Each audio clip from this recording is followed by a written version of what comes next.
Hello everyone, क्या हाल चाल। I hope आप सभी बढ़िया होंगे एंड अपनी प्रिपरेशन अच्छे से कर रहे होंगे। तो ने मेरे पास इंस्टाग्राम पे बहुत से मैसेज किए थे कि भैया फिजिक्स को कैसे रिवाइज करें। तो हम फिजिक्स को अच्छे से रिवाइज करने के लिए आपको मैं कुछ टिप्स दे रहा हूँ।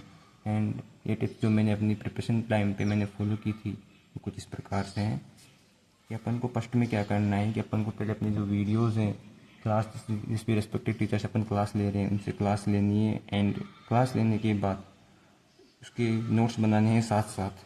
एंड उसके बाद में अपन को डीपीपी, जो अपने टीचर्स अपन को डीपीपी दे रहे हैं, मॉड्यूल्स हैं, उसमें से अपन को क्वेश्चन प्रैक्टिस करनी है। एंड क्लास क्लोज होने के बाद जैसे कि अपनी क्लास ऑफ हो गई, आपने सपोज करोगे आपने 9 बजे अपनी क्लास ली एंड 11 बजे आपकी क्लास ऑफ हो गई।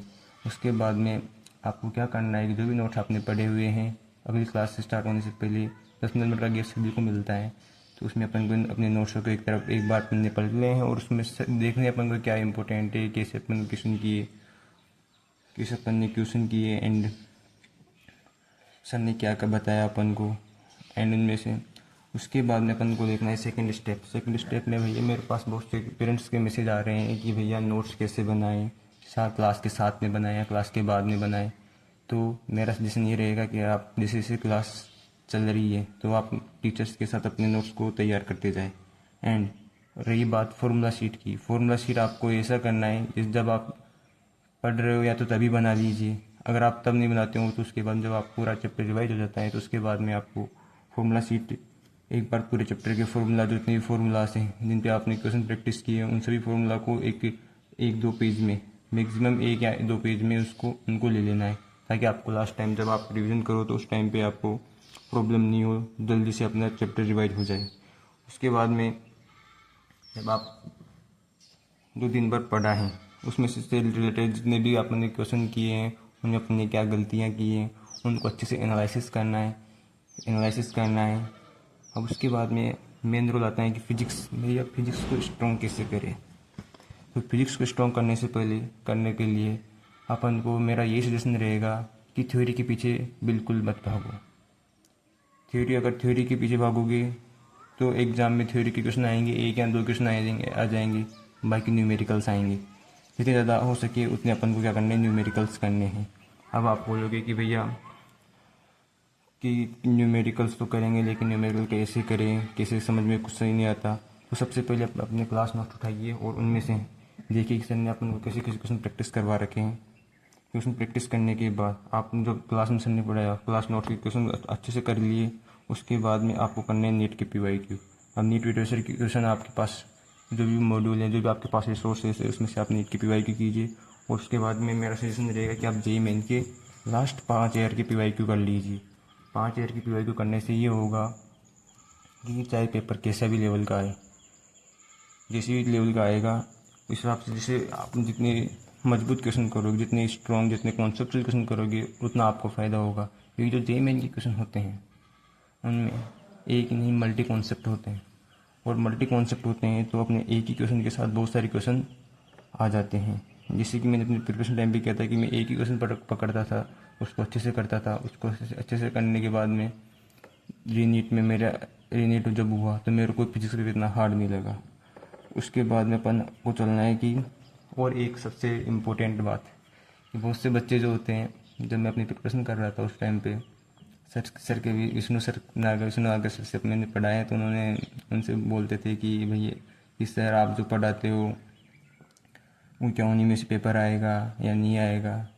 तो भैया बात कुछ ऐसी है कि अगर क्योंकि वहाँ पे एग्ज़ाम में क्वेश्चन सेम टू सेम मिले ये गारंटी नहीं है, लेकिन हाँ अगर आप कॉन्सेप्चुअल चल रहे हैं, कॉन्सेप्ट क्लियर करते हुए चल रहे हैं तो डेफिनेटली सब हो जाएगा, पेपर में आपको कोई दिक्कत नहीं आएगी। और मैक्सिमम और रिवीजन का मतलब ये होता है कि नोट्स के पन्ने पलटना ही रिवीजन नहीं होता। रिवीजन का मतलब ये हो गया जैसे आपने भी टीचर से पढ़ा, पढ़ने के बाद में जैसे क्लास हो उसको आपने पन्ने पलट लिए, तो जब आप क्लास लो तो maximum 3 time revision.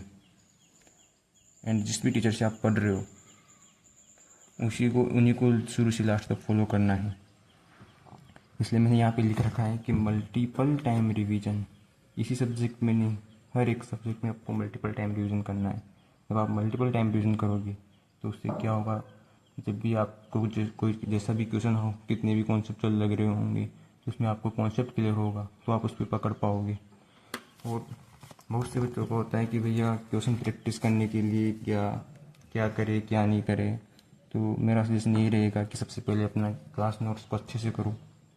Class notes में जो क्वेश्चन सर ने करवा दिए उनको तो करना ही है, क्योंकि उन्हीं से जितना भी होगा, जितने भी क्वेश्चन हैं, सभी कॉन्सेप्ट हर जितना भी टीचर होता है सब अपना बेस्ट देने का करता है, वो अपनी क्लास नोट्स में अधिकतर क्वेश्चन करवा ही देते हैं। बाद में अगर आपको पास टाइम है तो कम से कम एनसीईआरटी की सोल्ड एग्जाम्पल तो आपको करने ही है। सोल्ड एग्जाम्पल से क्या होगा कि आपको पूरा चैप्टर का आइडिया लग जाएगा, आपका पूरा चैप्टर रिवाइज हो जाएगा। और उसके बाद में एक मेन रोल ये रहेगा इसमें कि अपन को जो भी क्वेश्चन अपन कर रहे हैं उससे रिलेटेड क्वेश्चन अपन कर रहे हैं अपन ने एक बार कर लिया, अपन से नहीं हुआ, कर रहे हैं। जैसे कि अपन ने एनसीईआरटी का एक एग्जांपल लिया, ठीक है, एग्जांपल लिया, वो अपन से नहीं बना, तो उससे रिलेटेड क्यों अगर अपन को देखना है कि यार भैया नहीं बन रहा है, तो क्वेश्चन अपन कर रहे हैं ना, अपन मान सपोज करो कि अपन ने एनसीईआरटी का एग्जांपल कर लिया, एग्जांपल कर रहे हैं अपन, उसमें अपन को दिक्कत आ रही है कि यार कौन सी स्टेप चूक रहे हैं, तो एक बार अपने क्लास नोट्स को देख लो, उससे रिलेटेड क्वेश्चन ने पढ़ाया है या नहीं पढ़ाया है। उसके बाद में आप अपने बुक पे जाइए, जो भी आपने नोट्स के पन्ने पढ़ लिए उसके बाद में आप चेक कीजिए। अगर आपको फिर भी समझ नहीं आ रहा तो आजकल गूगल बाबा का ज़माना है यार, इससे देख लिया करो। इस पर आजकल स्कैन करने का ऑप्शन आ रहा है, स्कैन कर लो, उससे रिलेटेड वो तो होगा ही सही क्वेश्चन, उससे रिलेटेड जितने भी कॉन्सेप्ट है सबकी क्लियरिटी आपको हो जाएगी। एंड सबसे मेन रोल है यहाँ पे टेस्ट, और टेस्ट ही नहीं, टेस्ट प्लस एनालिसिस, ये सबसे मेन इम्पोर्टेंट फैक्टर है मेरे नीट क्लियर करने के लिए। सबसे इम्पोर्टेंट फैक्टर, जितना हो सके उतना टेस्ट दीजिए एंड उनका एनालिसिस कीजिए। अगर आप टेस्ट दे रहे हो और एनालिसिस कर रहे हो तो ये मान के चलिए डेफिनेटली आप भीड़ से अलग हो गए हो। बिल्कुल 100% जनता बैठेगी, 100% में से 80% बैठेंगे, उनमें से भी टॉप 1% में आने के लिए आपको एनालिसिस करना बहुत ही इम्पोर्टेंट है ब्रो। अगर इसको कर लोगे तो आराम से आपका सिलेक्शन हो जाएगा। एंड जो भी आपको और कोई डाउट हो कि और क्या करना है तो आप कमेंट बॉक्स में टाइप कर सकते हैं एंड इंस्टाग्राम पे मेरे पास मैसेज कर सकते हैं। Thank you so much.